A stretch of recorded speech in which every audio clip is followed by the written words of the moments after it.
Great to have your company this Tuesday morning. Looking for love. It's a minefield at the best of times, but if you're navigating life with a disability, it can be even trickier. You may have seen the ABC TV series Love on the Spectrum, and it follows young adults on the autism spectrum as they explore the unpredictable world of love and relationships. Well, now a Queensland mother and autism advocate is also doing her bit to help young autistic adults find love and build relationships. Helen Whelan is the CEO and co-founder of Code Blue for Autism, who joins us on the line now. Good morning to you, Helen. Good morning, Tom. Thanks for joining us. What's Code Blue for Autism? Tell us about it and how it all came about. So, Tom, my late husband Michael and I founded Code Blue 7 years ago because of our own experience with our son Connor, who's autistic. And what we found was when school finished and the holidays were over, all of a sudden there was nothing. So it was like a rug was pulled out from under us. The structure of school had disappeared and the routines, and Connor couldn't follow the traditional pathway following school.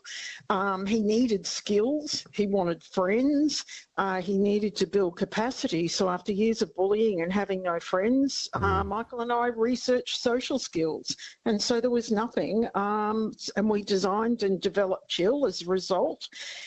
We started out with 8 young adults, and we have about 1,200 who come through Code Blue every year now. Okay, so how does it all work? So you mentioned Chill there, right? That's a Chill program. What happens? What kinds of formats for dating are used?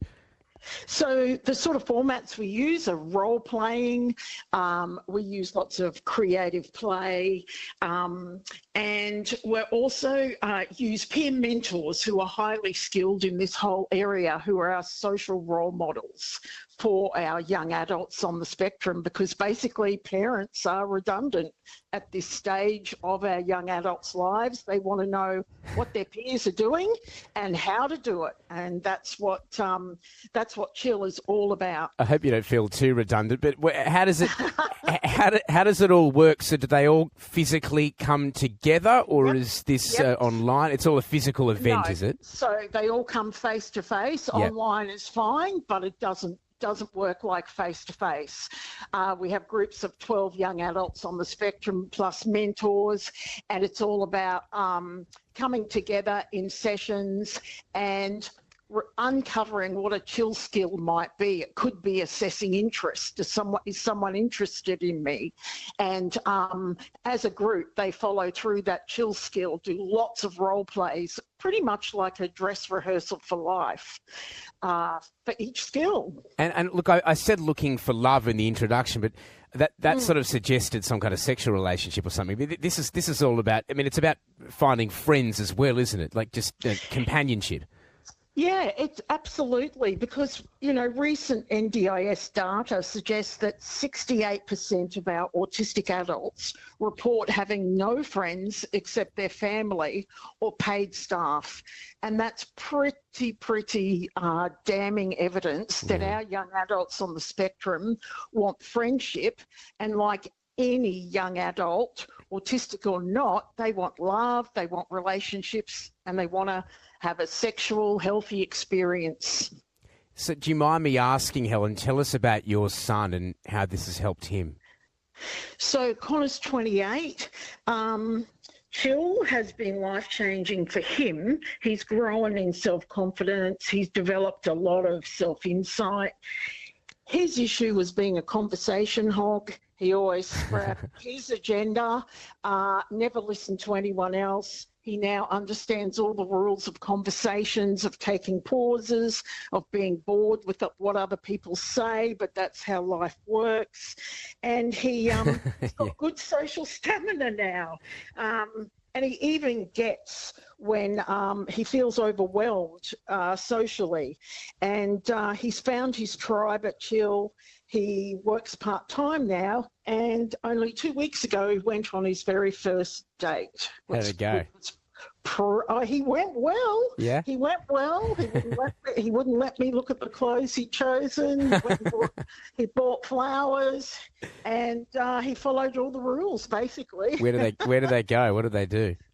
They actually went to a games arcade, Oh, nice. which then followed up with a cafe eating.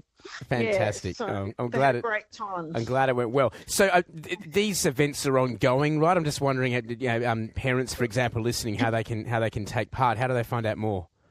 So if they go to codeblueforautism.com.au or even Google Chill, the Chill Neuromance program is ongoing.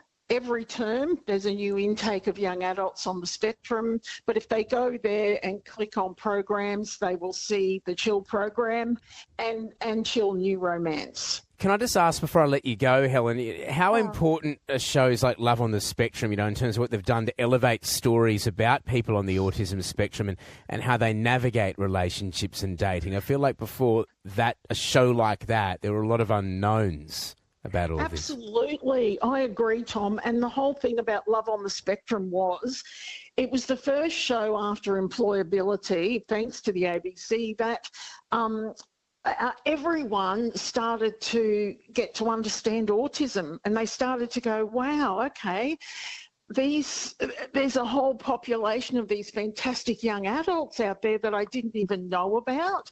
And so shows like Love on the Spectrum are a public service to everyone to better understand that we're not all the same and that difference is brilliant. Couldn't agree more. Helen, it's great having you on. Thank you so much for joining us.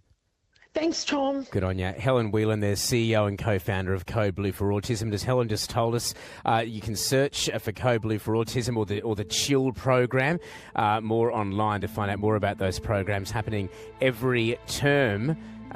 Doing her bit to help young autistic adults find love, but also friendships, building relationships as well. Sounds like a really special thing. And as we heard there, seeing results, including with her own son, Connor, as well.